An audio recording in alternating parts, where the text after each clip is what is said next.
Today's webinar, as you're aware, is Communications in the Good Times and the Bad, and is presented by Kirsten Matthews.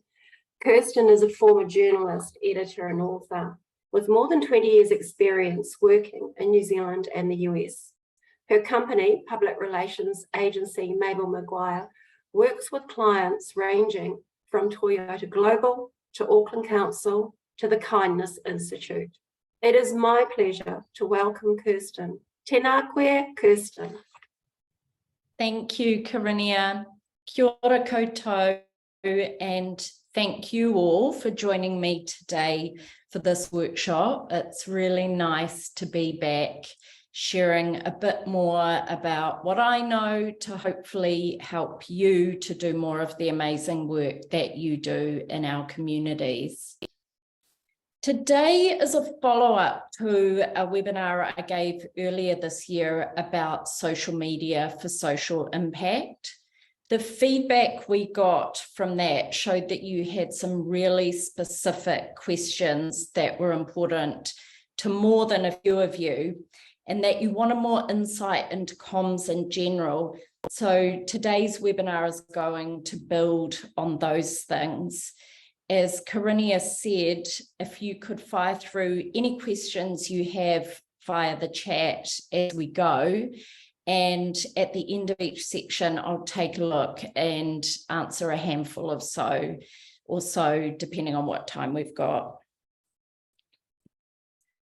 So today we'll be casting a wider gaze on communications in general and working through how to wrangle the various parts of it, how to get specific and plan your comms outreach for maximum effect, how to make the most of your man and woman power, which will be paid and unpaid, and how to deal with a communications crisis, which is something I hope you don't have to deal with, but we want you to be well prepared for it. So let's start with this insight into the various ways organizations can talk to their audiences. There's a lot here, but don't panic. No one expects you to do all of these things. Instead, we're going to look at them really quickly, have a look at what each one is, and then in the rest of this webinar, chat about the ones you probably need to focus on.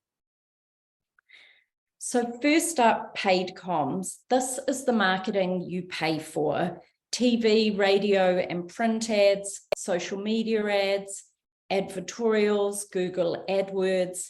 For many of you, this will not be something you are doing, and this will not change as you won't have the budget for paid advertising. Earned media is third-party endorsements, coverage in newspapers, magazines, and websites, online reviews, blogger and influencer mentions. Now, public relations is the most common piece of earned media, and it's really valuable because it builds brand reputation by cultivating a narrative around your organization and its people. But to work well, it requires a strategy and a long-term commitment. It's the culmination of lots of small, authentic media messages told over months and years. Networking events and conferences would fall under here too. This is an area where you can meet and engage with funders and supporters, but it takes time and money to do really effectively. Owned media. This means all the content that is owned by you and that you have control over: your website, blogs if you do them, newsletters that go out to your subscribers, annual reports, and all that jazz. And we'll focus on this quite a bit in the coming hour and a half. And finally, shared media includes social media, but also awareness generated by partner networks and collaborations you might have. It includes your ambassadors and influencers, and it's a crucial part of communications for a charitable organization. So what is going to be the most useful to your organization, and how can it be done well? Let's get into that. So what we know from the last webinar is that comms often falls to a non-professional in your organization and that there's limited time for it. If we add to that the fact that people need to see messaging about your organization at least 7 times before they take action, we know that there is a lot to be done with communications, and often on a shoestring. Planning is the key. It's boring, I know, and I sound like a nag because I repeat it constantly with clients and in my business, but really planning is everything. Planning costs you time up front, but it saves time and money in the long run. With planning, you have a way of working that anyone in your organization will be able to get on board with, and this is crucial if you're relying on volunteers. Recent strategic work we undertook with a not-for-profit organisation in the employment support sector began with this, what you can see on screen. Writing down a handful of business objectives, communications goals, brand values, and an audience profile. This info then informed everything we planned for the organisation. With that sort of information, you can start to grow your brand awareness, start meaningful conversations, and communicate your messaging in a smart way on the right platforms for you. So when creating your own strategy, you'll want to bear in mind these things. What is your offering? I don't love the idea of an elevator pitch, but it doesn't hurt to lock down a sentence or two about your offering. To grow brand awareness and funds, you need to amplify that messaging and get the word out to reach more people. So think about it. How do you describe yourself? What's your tagline? Can you put it into a sentence? You can see an image here on screen from Choose Love in the UK. Choose Love provide aid to refugees around the world. It is the largest grassroots distributor of aid in Europe. That's because of a lot of things, but their comms, the way they talk about themselves, certainly helps. So let's look at that. Their website text says, Choose Love does whatever it takes to provide refugees and displaced people with everything from life-saving search and rescue boats to food and legal advice. On social media, they're more economical with their tagline. They say supporting refugees and displaced people globally. The brand values they use on their comms are fast, flexible, transparent, and accountable. Each of these messages is pretty much perfect. So think about how you could talk about yourself and how you can reduce it to these bite-sized pieces like Choose Love does. Next, people first. Your organization's purpose should be firmly front of mind when you are creating content, and it's the key driver for your activity, but so should the people you are helping and talking to be front of mind. Helping people is what you do, so make sure you convey that as a primary goal. That means appealing to the humanness of the people you are reaching in your comms, and this is something that Choose Love does so well. Next, content is king. This applies to all of your comms channels. You need high quality, interesting content. Pictures and video can tell the story of your work in a way that words alone cannot. So you need to prioritize budget to getting the right kind of video and messages. And finally, one size does not fit all. You need to keep your audiences in mind and tailor your communications to them. Be direct and be specific. You should always consider what content you are sharing and if it works for your audience. So if we're working on this comms plan, you'll have jotted down the notes around your brand and you've started a strategy. Let's add to it. What funding milestones do you have coming up? What events? Put these in the calendar part of your strategic plan and then work backwards with them on the messaging you'll need to get out there. There are heaps of resources to help you with this plan, and some of them are in the kete I've created for you today. Use them to push you forward to put together a plan of priorities and platforms. And if it helps, I've also put together a draft plan that you can download and fill in the blanks, and that's in the kete too. A brand Bible, this can be part of your plan or it can be something separate, is a guide to your look and feel, and it's another great thing to work on and share with your team. We work with Pause, Breathe, Smile, a not-for-profit organisation that teaches mindfulness in primary schools. Their audience is teachers and parents, but the work they do is with tamariki. Their brand Bible notes that when they communicate, their language is always positive, it's always inclusive. They use we versus I, for example. It's vibrant and it's empathetic. They have sample sentences in their brand Bible for social media and other comms. They talk about tone of voice and intonation, and they've included images that are on brand and the ones that are off brand as a visual guide. It's only a handful of pages, but your brand Bible leaves no doubt to how the brand should be represented on its platforms. Once you've created it, you'll have what you need to post content in the voice of the brand, and that can be passed on to whoever's doing that so they stay on brand for you. When we're looking at creating these plans, you might spend 5 really focused hours on your comms plan, and that includes a yearly calendar, and another couple on your brand Bible.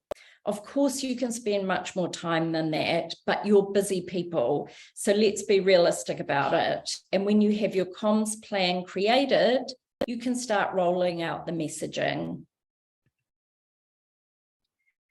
Here are some graphics that lay out how those types of comms differ in practice. It's probable that most of you don't have an advertising budget, which we can see there in the top right. But if you do, feel free to put any questions about ad spend in the chat and we can look at that specifically. When you're marketing, as you can see here, you're telling people you're smart, or if you choose love, that you're solving problems for displaced people. When you're branding, you're showing people you're smart. When you achieve public relations, someone else is saying you're smart. So where do you actually say all of this stuff? There's your website for branding. So look at it critically. Does it lay out exactly what you do? This is your storefront, even if you have a physical storefront. Does it have clear navigation, calls to action? Can people get in touch with you really easily through the website? This is something that might go into your comms plan to be updated once a year, especially if you don't have events or social enterprise, or it might get updated quarterly if you want to keep people updated on events via your website. Email newsletters are a form of marketing, and they're one of the most effective methods of all. They have a higher return than any other channel when they're done well. So if you have a database of supporters, funders, and volunteers, make sure you're sending them a regular newsletter. You can schedule in known content like your events and funding drives, but also tangential things. new research in your sector, milestones you've achieved, good news stories, case studies of your work, pieces about your team, and any PR you get. Create a template for your newsletter so that you have consistency in how it looks, and pop it into your comms calendar as a regular thing you do. When it comes to social media, this is marketing too. It's something I'll whiz through today because you can replay my last webinar to learn lots more. But basically, there are two types of social media, organic and paid. It is important to have a strong organic offering. These are the posts that you do on your pages to reward your followers with content that is interesting. Now, the platforms you will be on will be dictated by the demographics of your audience. If your audience is young, TikTok and Insta, maybe Snapchat. For an older female audience, Facebook and Instagram. For corporate types, LinkedIn is a great platform for you. Twitter can be an extremely powerful way to increase online reach because you can engage on issues relevant to your organization in real time with journalists, decision makers, politicians, and others, but it's content hungry, so you need to be prepared to devote some time to it. So let's give you some quick tips about social content. Post regularly on social media. Once a month will not cut it. 3 times a week is a better goal. The more you post, the more the algorithm will reward you. And the way it rewards you is by serving up that content to your followers. As we talked about with the brand Bible, use emotive and energetic language. You can be a little less formal on social media than you might be in your other comms. So remember to be human to get the heart and soul into that content. Remember to reshare articles from other organizations and posts by supporters. When you do it, be complimentary about the people you are sharing from. Tag them in and use it as a way to start a social media conversation. It's all virtual networking. You don't typically need permission to share other people's posts, which was a question we got in the last webinar.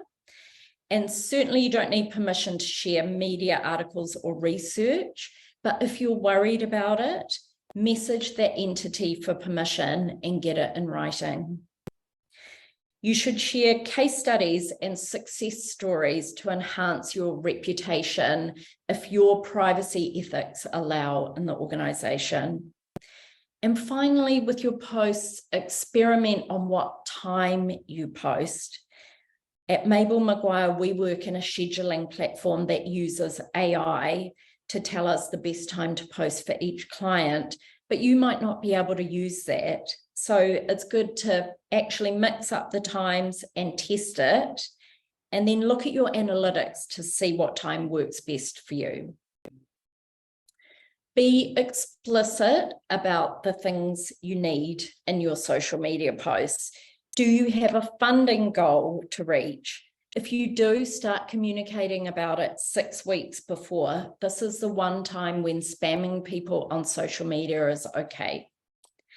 Use Facebook events to push your organizational events. And as an aside, get in touch with the local newspaper and ask them if they'll run some free ads for you if you have events. If you are recruiting participants for your organization, say so on social media. If you need a security guard, a venue, a caterer, be clear about that and ask for it on social media, in your newsletters, and in your in-person networking. Paid social media.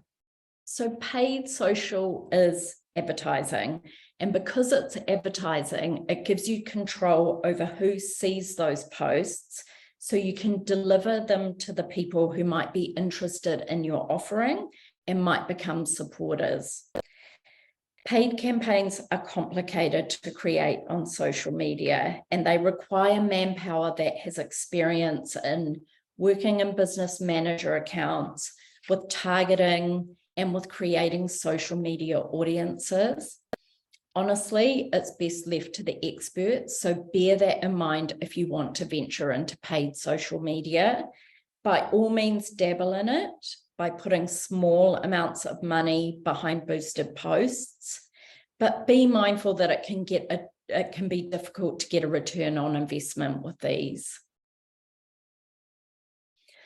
Public relations is something a lot of you will have done in attempts to gain media coverage. When your story is authentic, relevant, and topical, there's really good potential for PR. And when you get PR, it's exponentially valuable compared to other types of comms.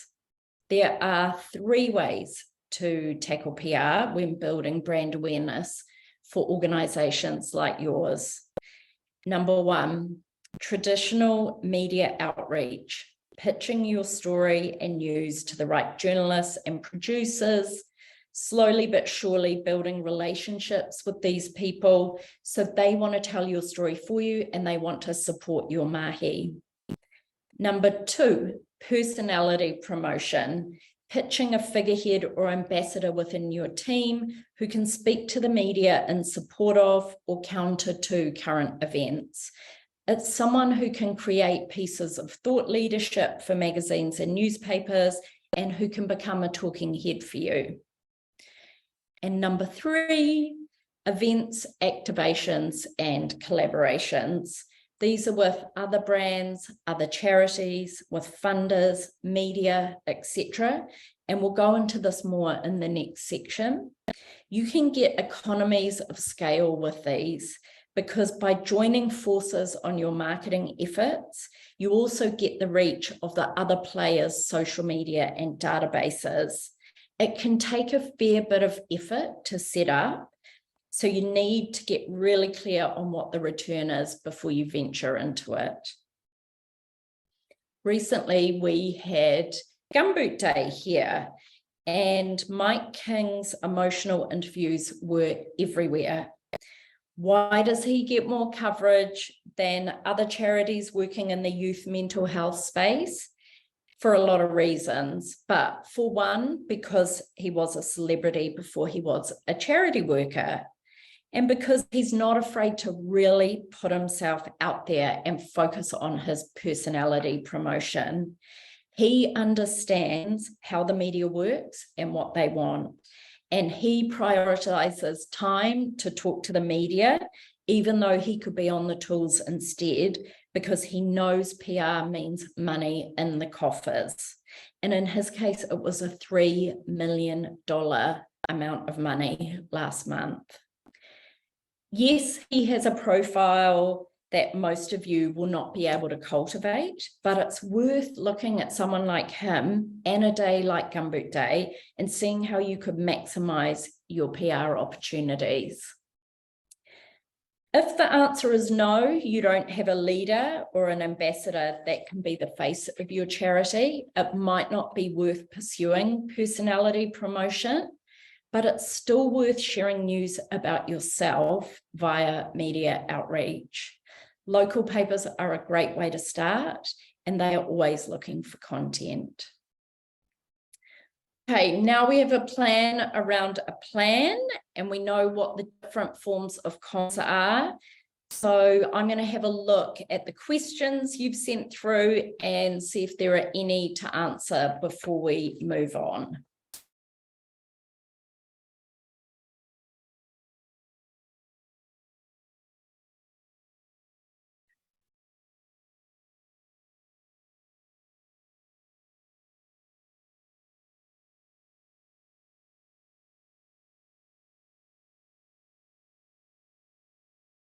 Doesn't look like we've got any questions at this stage. So maybe we'll move on to making the most of what you've got.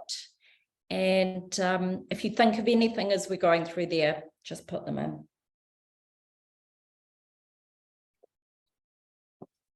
So I know many of you are sitting out there right now and thinking, how on earth am I going to do all of this? And the answer is, don't worry, we're going to look at how to make the most of the support you've got to get your comms working well. After my last webinar, I got the feedback that many of you work with older staff that aren't necessarily au fait with email databases and social media platforms, and that you don't have full-time marketing people. So you need to prioritize what you will do. It's safe to say that no matter what kind of not-for-profit you are, occasional email newsletters and one social media platform is a good place to start. So go back to your audience info, those demographics, and streamline your social media choice to the platform that your demographic most embraces. That way you'll be talking to the right people in the right place. You know now that you'll need to commit to 3 posts a week, creating 12 posts for the month, getting them approved, posting or scheduling them, and then responding to comments and messages should be manageable in 15 to 20 hours a month. So think about who can take that on. When it comes to the newsletter, it will need to be created in MailChimp or another email newsletter platform. The person who does this will manage the email database, updating it every month, will create a newsletter template, will create the monthly or bi-monthly or quarterly newsletter, which will take about 7 to 10 hours for each newsletter. There should be one-off, short, sharp, single message newsletters when you have an event or a funding drive. So add that to the comms calendar. And all up, the commitment might be 15 hours a month for your newsletters. Could you get an intern to do these hours? Contact the local learning institutions for a communications student, or you can put an ad on Student Job Search. It doesn't even have to be someone local. They can work remotely. And some of these students do unpaid internships to gain credit for their degrees. Sometimes the universities and institutes do pro bono project work with charities as part of their coursework. So it's worth seeing if you might be eligible for inclusion with that. If that doesn't work, I highly recommend working your contacts for a volunteer. Send out an email to your supporters, post on social media, and be super clear. We need a volunteer to create a monthly newsletter to go out to supporters, or we need a person to take care of our social media. You don't necessarily have to find a marketing expert for these 2 platforms. You do need to find someone who's reliable, really organized, smart, and able to meet deadlines. When you find those people, give them the comms plan and the brand Bible, and they can't go too far wrong. However, they will need to report to someone who really understands the organization and can approve the content ahead of it going out. But that should be minimal managerial work. When it comes to PR, you ideally would have someone who knows what they are doing, someone who has strong media relationships and who plan ahead according to your comms plan. Most PR agencies take on pro bono clients or offer discounted rates. Do you or your supporters know anyone with an agency that you could contact about that? Is there a PR agency in your neighbourhood or town that you could email and ask if they're interested to take on a charitable organisation? If not, the Community Comms Collective is a group of comms professionals who help charities. And they have a feature on their website where you can sign up for a comms volunteer. It works like a matchmaking service where they take a look at what you need and they match you with an experienced person. In an ideal world, they'd help you to find someone who could spend 15, 20 hours a month doing your PR.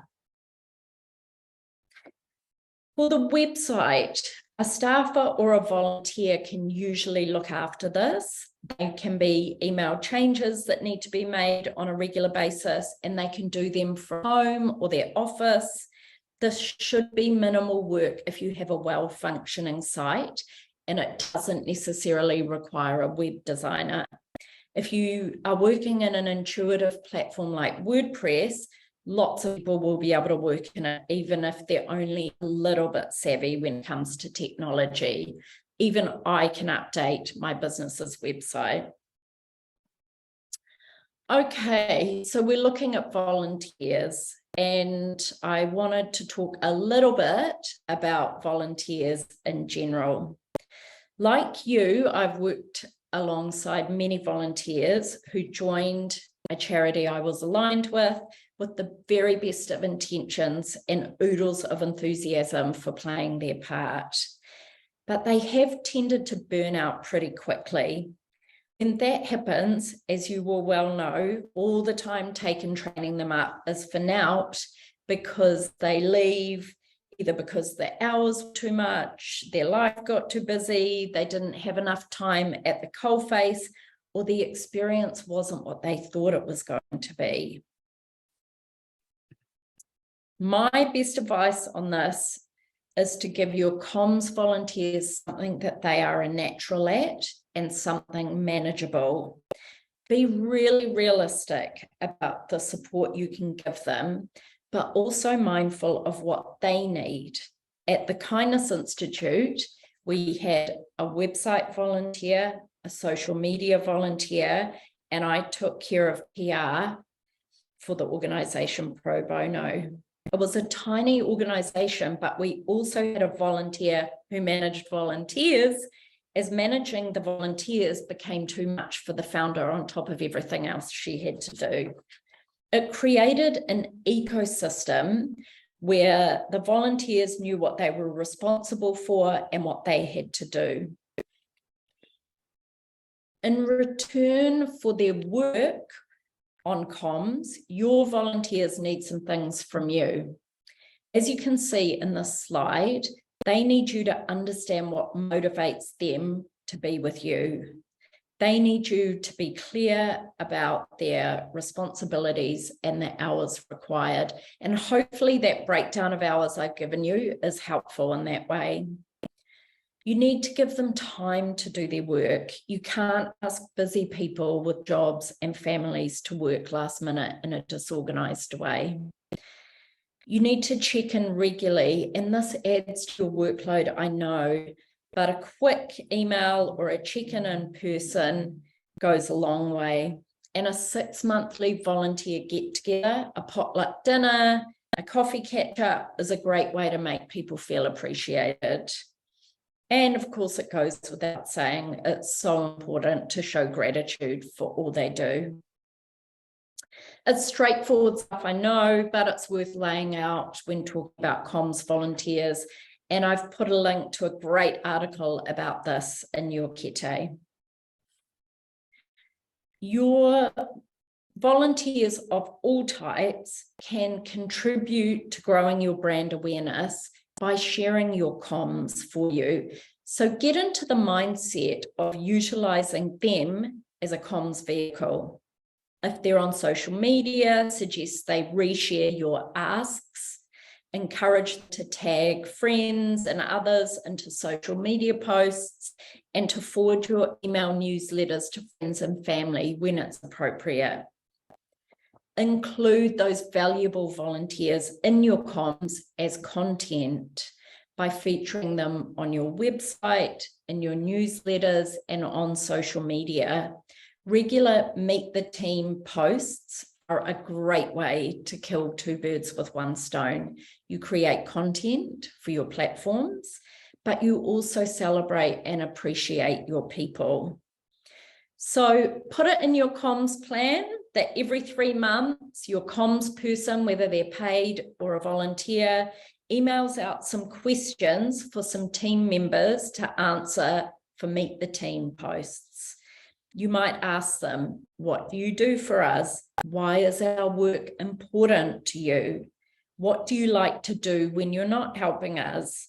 You can even ask them something fun or silly, like, where's your dream holiday destination?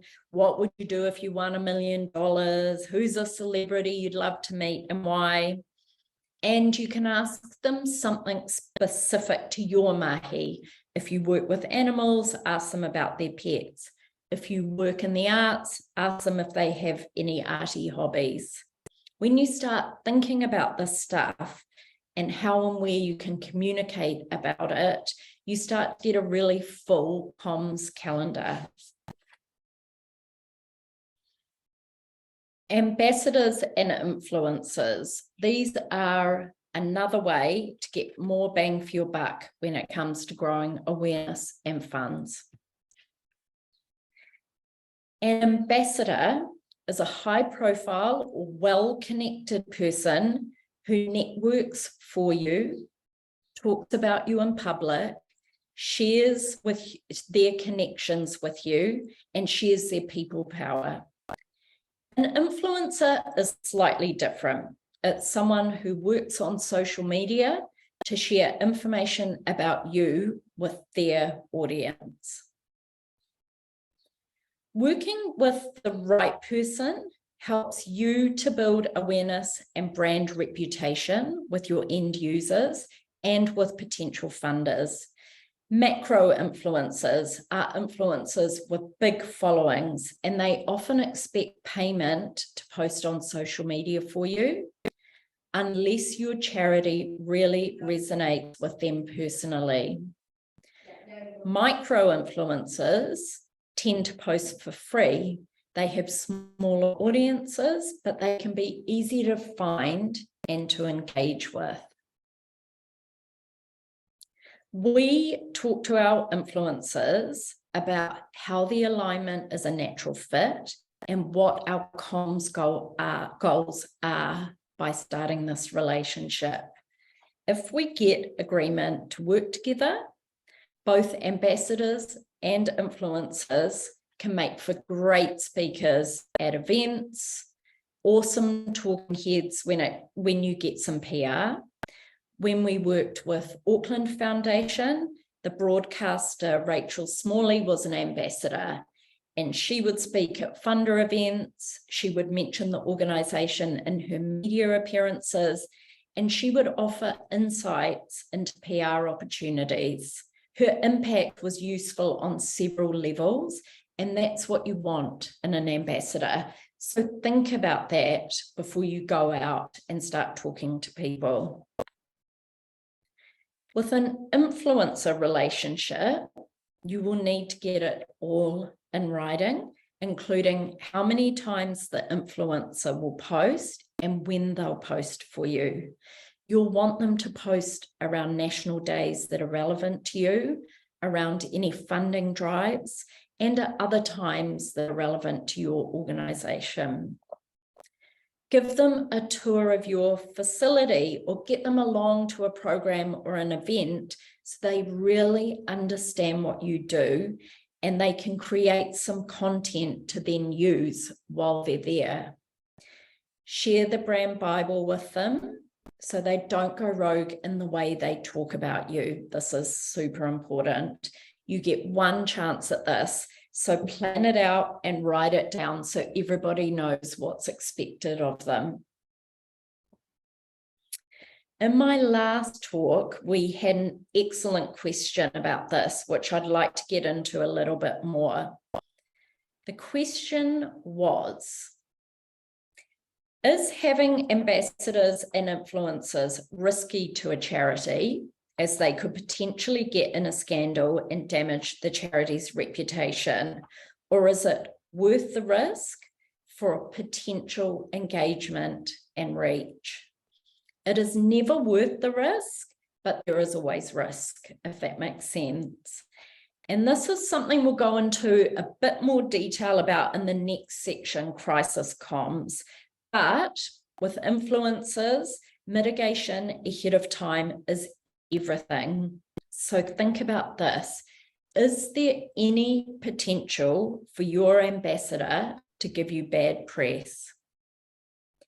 Is there anything in their past that is counter to what you do?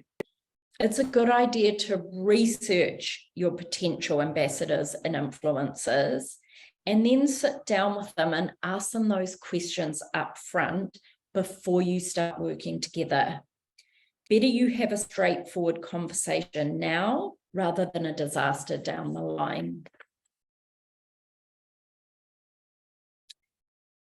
On to funders. I am not a sponsorship or funding specialist, so I'm not an expert on how to get funders to give money, but talking to your funders is an important part of your comms.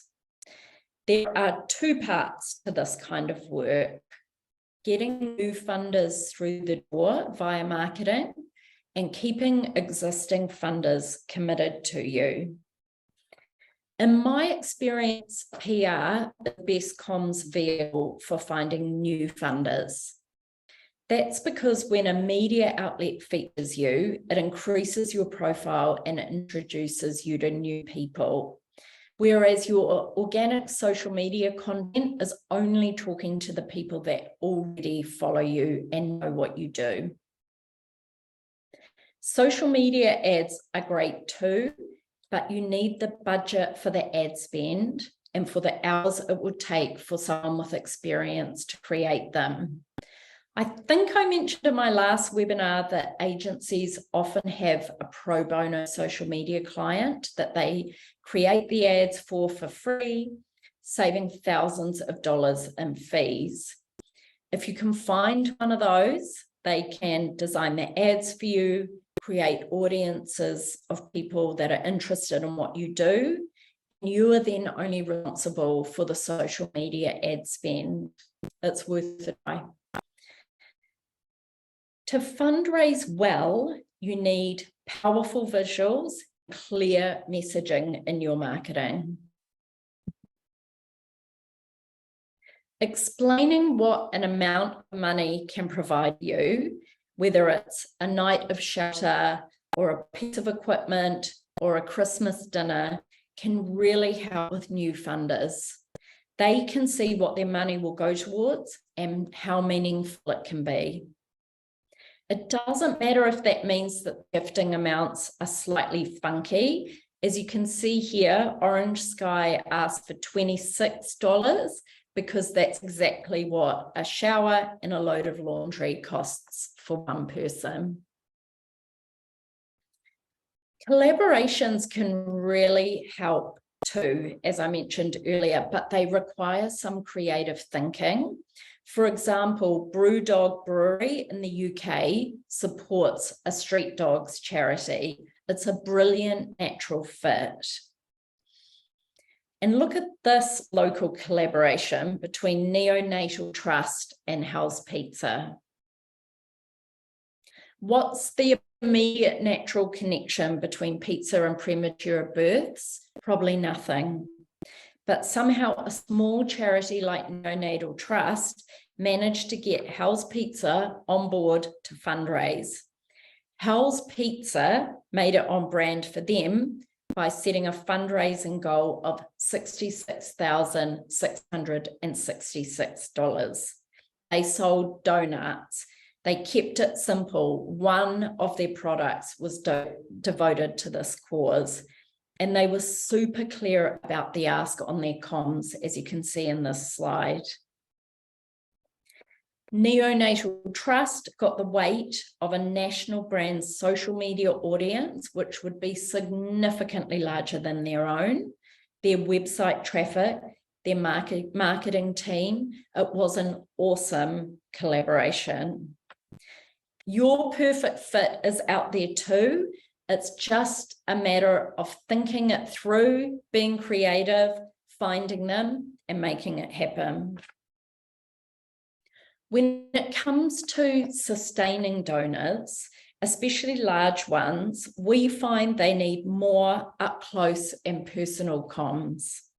If you have a lot of them, you might create a segmented audience for your newsletters and create a newsletter that only goes out to funders, and it might only be on a quarterly basis. You'll want to show your appreciation for those funders by posting about them on social media on a fairly regular basis. So plan that out and get that in that comms calendar so everybody gets the same amount of love and attention over 12 months. When you post about them, tag them in so that they can see it, they can feel the love, and make a big deal about what their support means to you. And of course, it goes without saying, the most powerful comms, meeting them in person as often as possible. Okay, so let's have a look at the chat and see if there are some questions before we move on to crisis situations.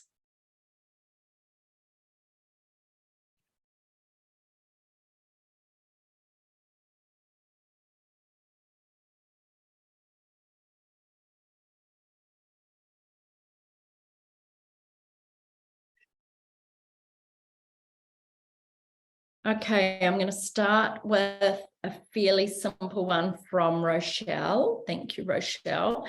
Estimate of hours per month for updating a website. So that is really tricky depending on what you do. So if you have monthly events that need to be uploaded, you have a news tab and you have to update links to media coverage. You need to have pop-ups on the website that change on a regular basis. It's going to be a lot more than something that just needs to be updated once a year. So maybe for those regular updates and changing events, you might say 10 hours per month.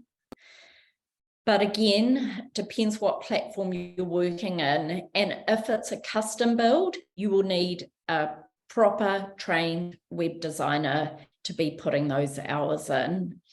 If you're only updating it once a year with a bit of news and a funding drive, it might just be 10 hours a year.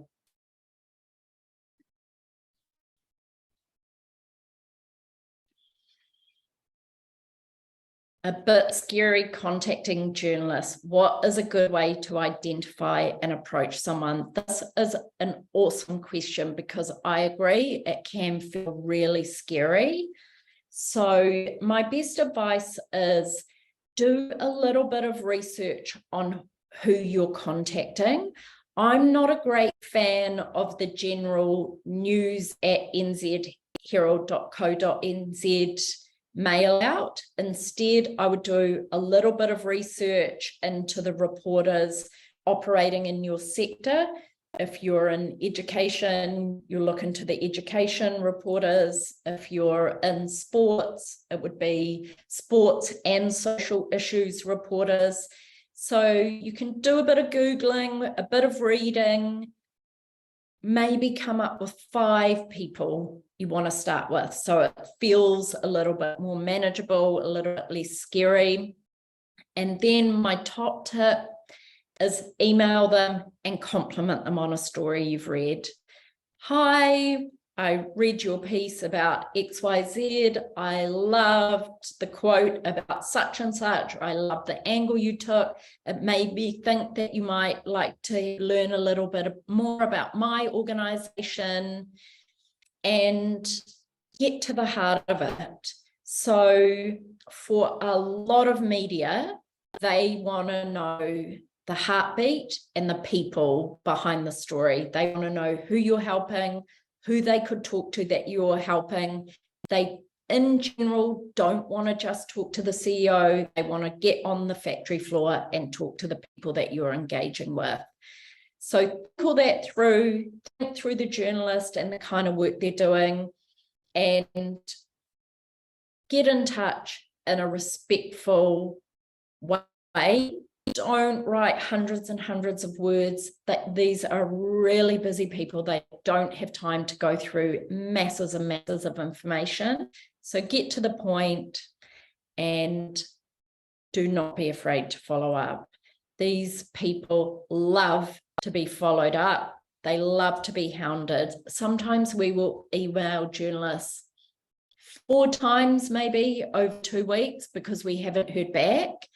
And we never get a, hey, can you stop emailing me? We often get a, thank you so much. This went to the bottom of my inbox. I missed it. So don't be afraid to follow up and be a bit of a squeaky wheel, and just start with a handful and see how you get on. Another thing is asking your supporters, does anybody have relationships with journalists? Because that can be a really soft way in, and they can make an email introduction and help you with that.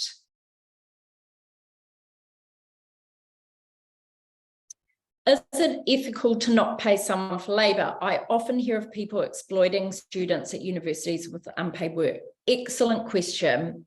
So we often hire grads from AUT, and as part of their work, their 3rd year work, they have to work in a group doing PR for a charity. And those charity connections are set up by the department, and they do excellent work. They're really enthusiastic. They have lots of great ideas. The school manages the work they do. So it's part of their coursework, and they get a lot out of it, and it's organised by the university. If you're going to bring someone on board as an intern, I agree, it is best to pay them. And you can get a lot out of them on a living hourly wage. We have had such great results with our interns. They're excellent across the board. I wouldn't put them straight into dealing with media. I would get the newsletter and the social media humming and build up their confidence and their experience before you start sending them out to media. But that's just good practice. Let's see.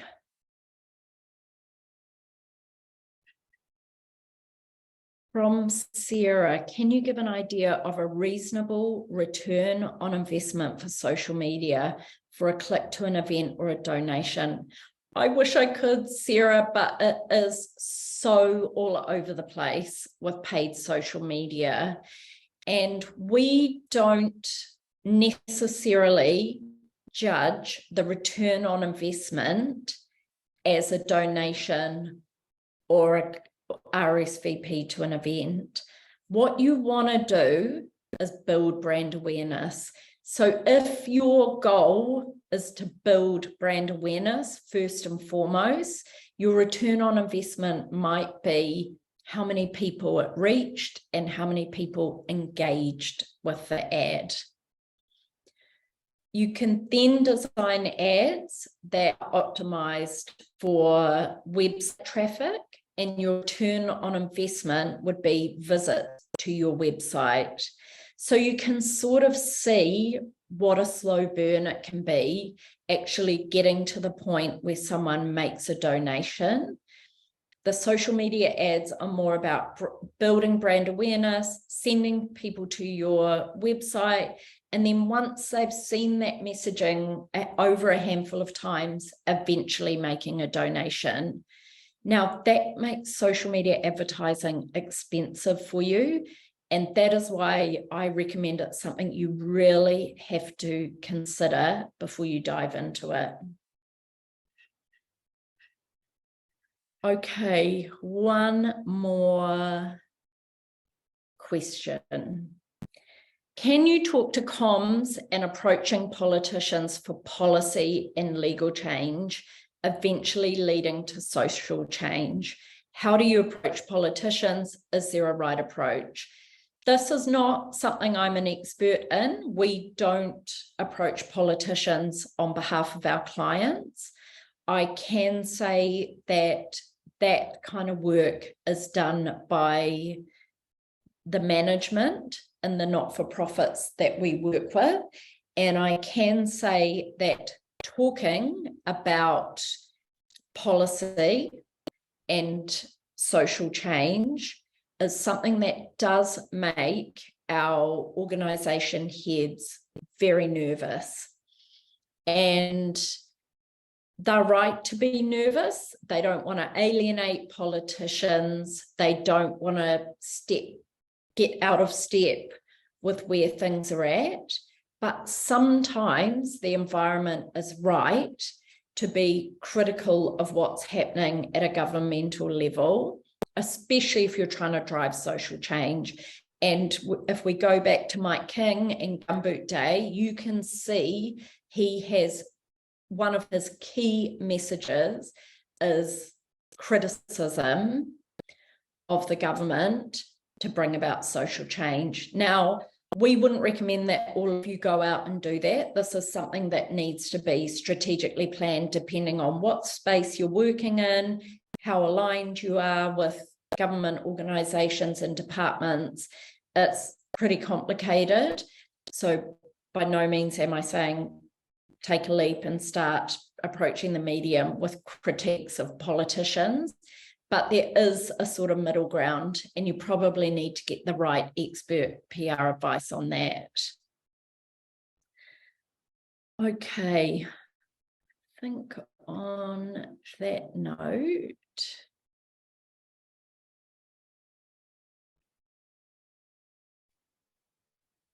look at a crisis.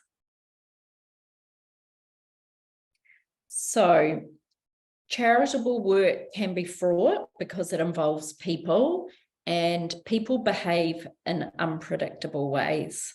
On top of that, our contemporary culture is primed for critique and cancellation. So a wrong step or a miscommunication can escalate really quickly, and it can get out of hand. A crisis handled badly, plus some ill-considered comms, can equal disaster for your organisation. I'm clearly not an expert in helping you to avoid a crisis in your organisation. I can only speak to how to communicate about it when it happens.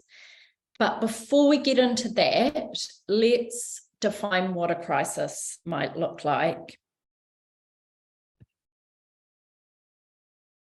The British organisation Charity Comms defines a crisis as an event, accusation, or perception that seriously threatens the reputation or even the viability of an organisation. The crisis may or may not pose an immediate existential or operational danger to your organisation. Yet the way it is dealt with and communicated could change the way you are perceived. We've seen all sorts of crises befall charities in recent years. Misappropriation of funds, volunteers involved in illegal activity, injury or abuse of recipients, influencers gone rogue. Your social media could be hacked and objectionable content posted, as has happened to several of our clients in 2022. A person could spread lies about the work you do. It could be something as uncontrollable as a fire or a flood at your workshop or camp. And a good comms plan can't stop any of these crises from happening, but we can mitigate the fallout. So we go back to my favorite word, planning. Come up with a plan and identify any possible problems or vulnerabilities in your organisation. From there, work on how they will be managed if they become a crisis situation. Doing this as the crisis breaks is not going to be helpful. It has to be done ahead of time. Some crises are more easily controlled.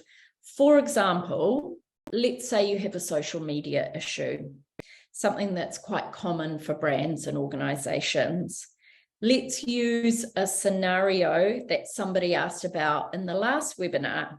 A person makes false, distasteful comments on your Facebook page. And let's say it's about someone that works in your organization. On social media, you'll need to move fast because once a comment is posted, it's there for the world to see. And if it's something that you don't want to be public, it needs to be hidden. So hide the post or delete it and do not communicate with the person that posted it. Do not feel that you've done something wrong by hiding a comment.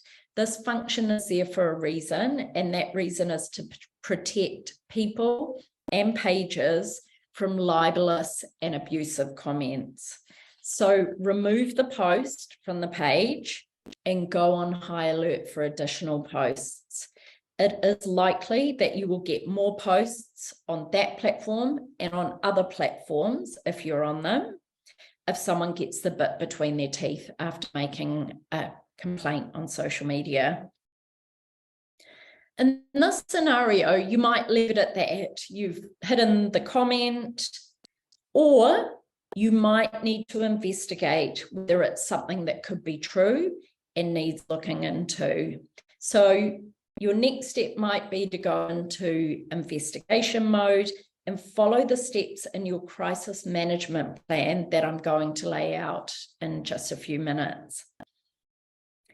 For less risky negative comments and feedback, ones that aren't accusatory and you feel like you could answer, we recommend referring to a pre-prepared response bank. I went over this in detail in the first webinar, so I won't get into it too much today, but it's basically a bank of responses to any conceivable social media comment. If you have a response bank, your social media implementer, that volunteered or paid person, is much less likely to cause more trouble by wording something wrongly in response to that negative comment. In our experience, negative comments can often be turned around by asking the right questions of the commenter and by being genuinely concerned about their negative experience or opinion. You have to tread carefully. You can offer them to get in touch with you offline and take the conversation off social media. And if they go for that, that probably is the optimal way to deal with it. And if it escalates, you always have that option to hide the comment on the page and not entertain the criticism. But let's go back to the concept of a crisis plan. And that crisis plan you'll need to implement if that social media scenario we're talking about escalates, or if you have some other type of crisis. So you're going to start with making a list of all possible problematic scenarios, and then you're going to map out each one. You'll need to form a crisis response team, on paper at least. This will include your management, your comms people, your funding manager, and your people manager. Bearing in mind, this could all be wrapped up in one person if you're a small organization. If that's the case and you need additional help, do you have a lawyer on speed dial? Do you have a professional comms advisor that you could call on if need be? If you don't worry too much. Experts that work only in crisis comms are very used to the phone ringing out of the blue about an emerging crisis, but maybe take note of who you might call in that situation. And you do want to create that protocol and a checklist for every foreseeable crisis. It's necessary. So what will the steps be if something goes wrong? In general, if you have a crisis, you'll convene that crisis response team immediately, and together you'll do your due diligence. You'll gather intelligence to see whether the claims are true or false, or assessing the likelihood that the situation might escalate. You'll call in the police if necessary, your lawyer, the staff involved, and whoever else the scenario might require. You'll need to communicate what is happening, but do it very carefully. As Charity Comms says in their guide to this work, those closest to the crisis and most affected by it must be contacted first using the fastest communication method available, which is something to think about. Processes must be in place for representatives in each area or department to take on their role to cascade the information down or across to key staff, trustees, and volunteers, especially those who might be out in the field or at public-facing events. Keeping people informed and up to date diminishes speculative rumours and safeguards the reputation of the organisation. If a scenario becomes a wider media issue, you will need a PR crisis expert to run the show. You'll take their expert advice, and with hours, not days, they'll help you to prepare communications to go out internally and externally to media. That means you'll need to have a spokesperson in the organisation who is already media trained and calm under pressure. In your reading list, I've recommended a book by John Ronson called So You've Been Publicly Shamed.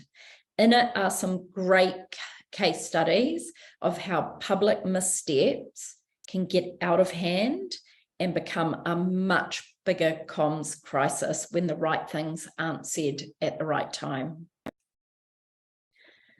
A real life example here in New Zealand that panned out earlier in the year was a crime scene cleanup company who delegated managing their Facebook page to a junior, who then took it upon themselves to post photos of the cleanups of crime scenes where people had died. When the media got hold of the company's CEO and it became a media crisis, he claimed he didn't have time to look at the Facebook page, so it wasn't his fault. The Radio New Zealand interview was mortifying from start to finish. He obviously did not have a PR agency retained, because if he'd thought it through, he should have found one immediately and got expert advice before wading into a Q&A with National Radio. A comms professional would have told him to make a mea culpa immediately, something along the lines of, "This is not acceptable and not a reflection of our business. I am responsible as CEO and should have known this was happening on our social media, and I unreservedly apologise to our clients and others who have been upset by our content." Instead, the guy created a much bigger PR crisis than there needed to be. His Teflon attitude lost his business, government contracts, something you need to consider in your crisis planning if you are in the space of working with government. And he lost private clients, and he had to reappear in the media to issue a formal apology to get the story to die down. By then, the reputational damage to the brand was irreparable. Okay, that's an extreme example of a commercial brand, not a charity, but it shows how badly wrong this stuff can go if you take your eyes off the ball, or if you underestimate the power of bad PR. Contrary to popular belief, there is such a thing as bad PR, so get the right advice if you find yourself on the precipice of having to deal with hard-hitting journalists because of a crisis. Your comms response has to be honest, and you must always assume that the truth will come out eventually. If you don't know all the facts, That is okay. You can say you don't know all the facts and that you need more time, but you also need to be honest about what you do know so far. Use that spokesperson to speak with integrity and make sure they come across as serious and under control. They will have to stay calm under pressure, but still be able to communicate in the way they present themselves, that this is very important to the organisation. Once you know all the details, your spokesperson will need to be honest about that with the media. It is a fact that people will be much more forgiving if you're straight with them.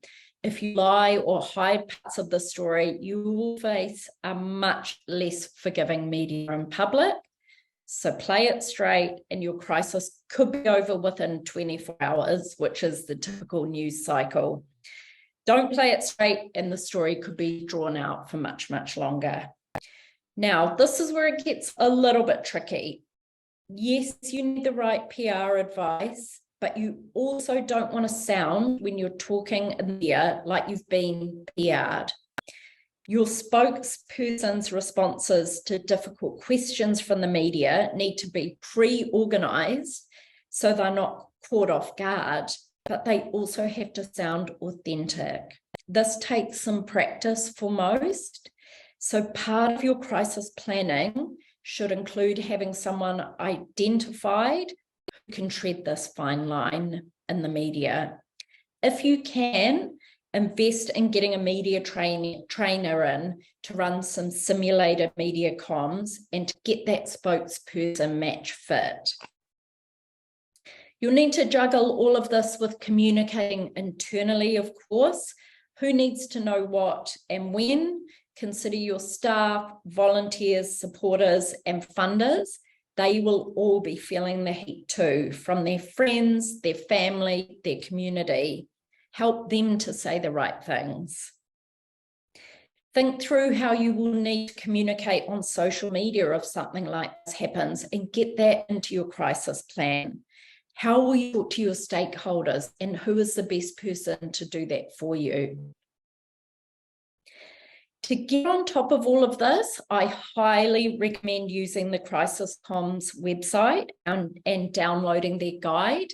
There is a link to it in your kete that I've put together for you. Even by having a read of that guide, you will have started the work on being aware and being prepared for a crisis. And if it's helpful, you could watch Suzanne McNichol's great webinars about communications last year on here, as she talks a bit about crisis comms too. Okay, almost finished. Shall we see if there are any crisis questions? Let's have a look.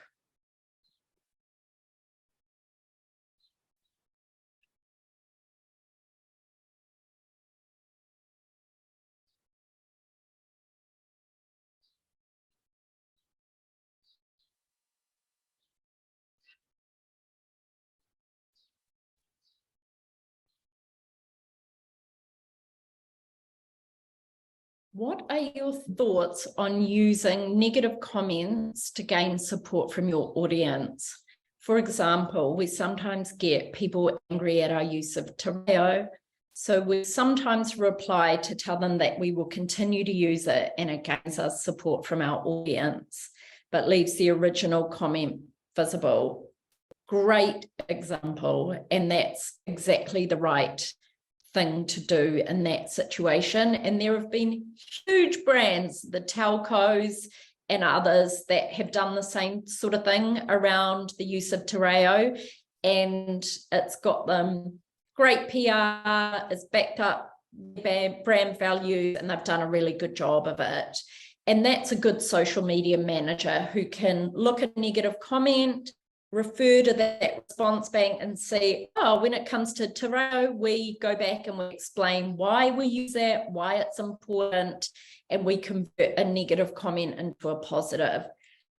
So that's a really good example of how you can open up a conversation, use it as an opportunity to push one of your brand values, that list of brand values you started with right at the beginning, to push why something like that is important for you and to communicate that in a meaningful way. Not all negative comments are going to be so easy to convert into a positive. So it just requires a bit of thinking about when a negative comment isn't worth getting into. You might get one about the way you spend your money, and that could be a really good opportunity to turn it around and to educate people about where that money goes and what it means. Or it could be too sensitive and it's something you want to stay away from. So you really need to think that through organisation to organisation.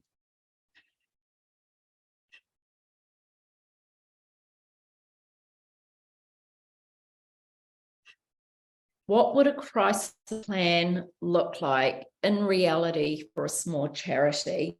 That's a really good question, and it's probably something that I can't answer completely when I don't know what the small charity does.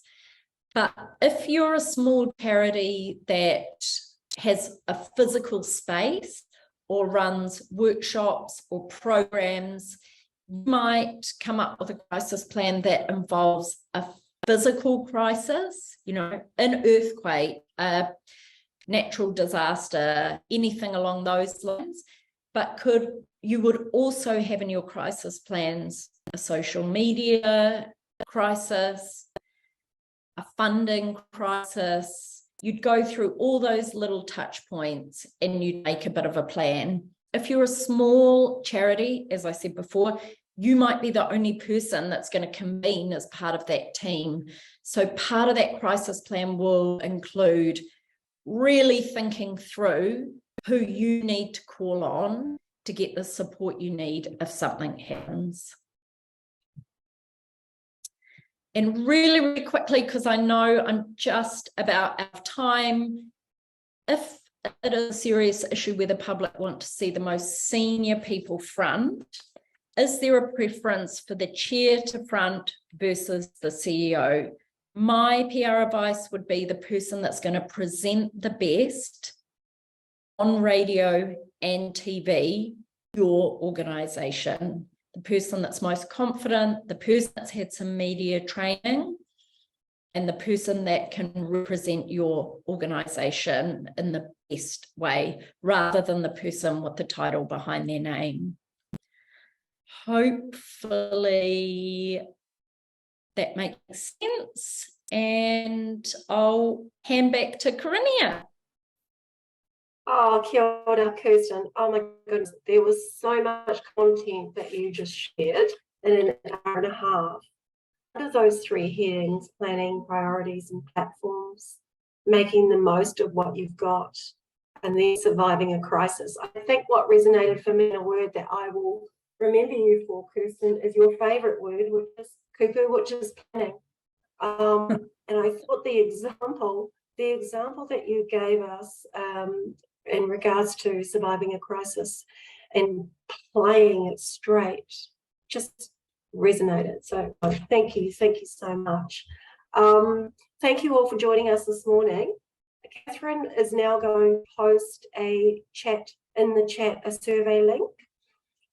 Please take time before you leave to complete this. This will help us continue to develop future program delivery. So if you're able to jump onto the link, complete that, that would be awesome. I will now close this out with our karakia whakamutanga. Once again, thank you all, and thank you, Kirsten, for joining us for our final Te Pūaha Talks webinar for the year.